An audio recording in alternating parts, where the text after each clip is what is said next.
Bonjour à vous et bienvenue sur cette nouvelle vidéo. Alors, pour commencer, je voudrais d'abord vous remercier tous pour vos retours, pour vos messages. On est en fait sur cette chaîne YouTube plus de 11 500 abonnés au moment où j'enregistre la vidéo. Donc voilà, ça me touche beaucoup parce que c'est vrai que j'ai commencé à faire ces vidéos de manière beaucoup plus régulière depuis pas tellement longtemps, c'était depuis le début du confinement. Cette chaîne YouTube, elle existe depuis de nombreuses années, mais j'ai posté de manière beaucoup plus régulière. Je vous ai proposé des vidéos plus régulièrement depuis pas si longtemps. Avant cette vidéo, ça faisait près de 10 ans que je vous proposais un podcast exclusivement audio. Alors je continue en fait à faire ce podcast audio, mais la plupart du temps, c'est en fait la bande audio, la bande son de ces vidéos-là. Voilà, donc merci à vous, je suis ravi de recevoir vos messages. N'hésitez pas à me partager vos commentaires comme vous le faites. Et c'est aussi une source d'inspiration pour de nouvelles thématiques sur d'autres sujets de vidéos. J'ai d'ailleurs en tête quelques séries à venir, un peu sur des petites thématiques comme ça qui permettent d'approfondir plus, parfois qu'une petite vidéo sur un petit aperçu d'une thématique plus ou moins technique. Voilà, donc merci à vous et je rentre tout de suite dans le vif du sujet. On va parler aujourd'hui de la question des dames Jeanne, vous savez, ces bonbonnes de verre. J'en ai parlé dans une masterclass de dégustation récente et j'ai eu des questions par rapport à ça. Donc j'ai voulu vous faire un petit éclairage très rapide sur une vidéo de quelques minutes ici pour vous présenter le pourquoi de ces bonbonnes de verre. Donc voilà, je vous les mets en fond d'écran. La première question déjà c'est est-ce que vous avez déjà vu ce type de vieillissement, c'est-à-dire qu'on met le vin dans ces bonbonnes et puis on le met à l'extérieur, on le stocke comme ça à l'extérieur. Est-ce que c'est quelque chose que vous avez déjà vu ? Sur quel type de vin? Est-ce que vous savez ce que ça peut apporter au vin? Quels sont les différents facteurs qui vont jouer sur le développement d'un style bien spécifique de vin?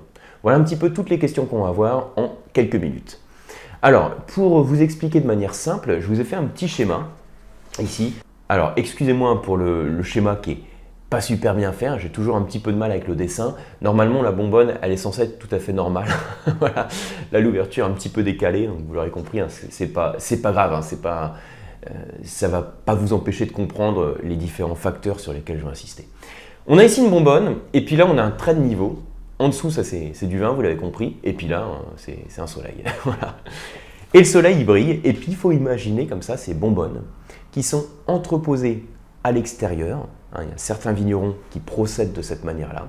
Les bonbonnes sont entreposées. Alors, vous pouvez avoir des centaines, 200, 300, 400 bonbonnes, autour de 60 litres, et qui sont remplies de vin. Alors, pas remplies justement, il y a un espace qui est laissé vide, et ce n'est pas un hasard si vous avez un espace qui est laissé vide ici, entre le vin et puis le goulot. Et la question qu'on va se poser, c'est, d'après vous, quand j'ai une bonbonne comme ça au soleil, quels sont les différents facteurs qui jouent sur le vin par rapport à un élevage en cuve?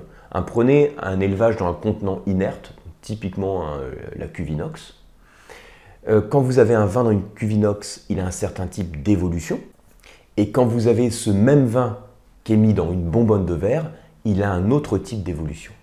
Quelles sont les différences qu'on a entre les deux?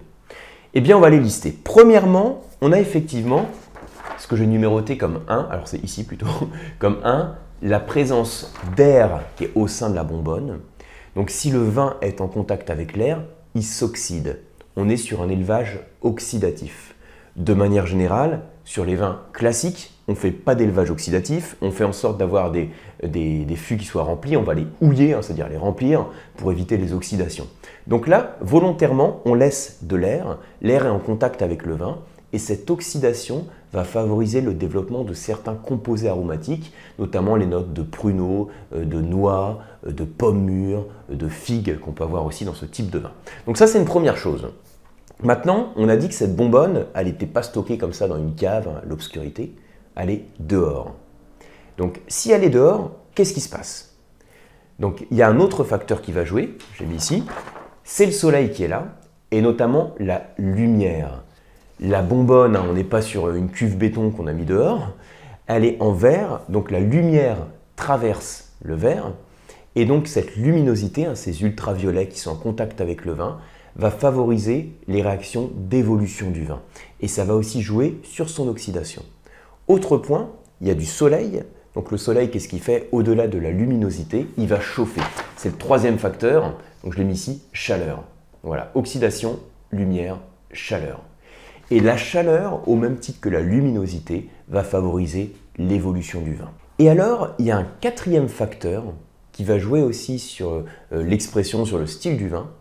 Le fait que la bonbonne soit à l'extérieur, c'est-à-dire qu'elle y reste logiquement le jour et la nuit, différentes saisons, et donc il va y avoir des variations de température.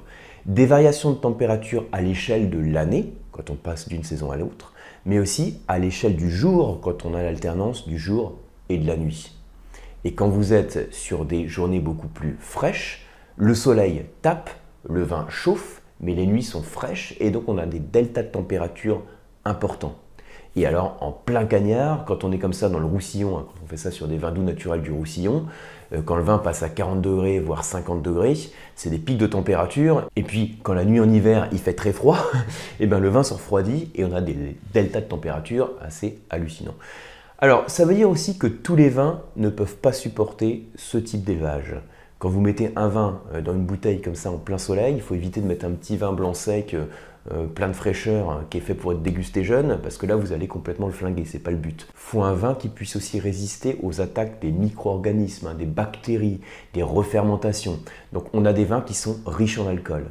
C'est la raison pour laquelle ces élevages en Dame Jeanne, en bonbonne, on va les faire sur des vins mutés. Donc des vins doux, naturels, des vins dans lesquels vous avez la fermentation qui a été interrompue par ajout d'alcool.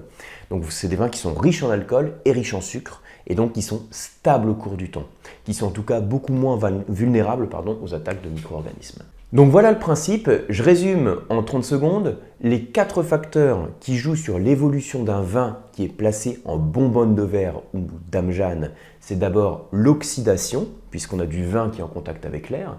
Ensuite, facteur soleil, c'est la luminosité et la chaleur. Et comme on est en extérieur sur plusieurs saisons, c'est l'amplitude thermique.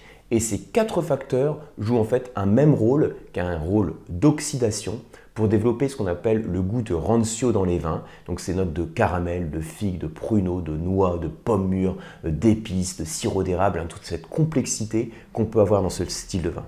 Et voilà, donc j'ai insisté aussi sur le fait que tous les vins ne peuvent pas vieillir de cette manière-là. Le vin que je vous avais mis en fond d'écran, c'était le Maury du Massamiel.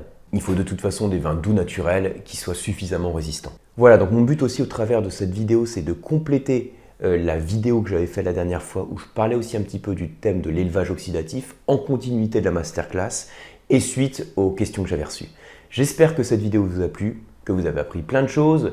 Comme toujours, si c'est le cas, merci de vous abonner, de liker la vidéo et de la partager. Et pour ma part, je vous retrouve sur les certifications sur le site lecoam.eu et sur les masterclass de la dégustation, la box pour se former au vin.